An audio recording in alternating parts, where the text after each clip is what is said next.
When it's time to take a break, and for me that is typically when I realise that the solution isn't coming now. The wheels are spinning here, and keep putting your foot on the accelerator clearly isn't the answer. It's just digging the car in deeper.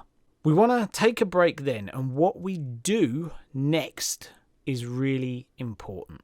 What is it? I find menial tasks are the best. Washing the dishes, walking the dog, get out of your studio. Because the change of environment, mood, emotion, lighting, shapes, you might hear something on the radio, often provide hints to the solution. And we think of very grand things like this, like Archimedes in the bathtub or Newton with the apple and gravity. And maybe something like that will happen. But it could just be the change in mood, environment that fixes it.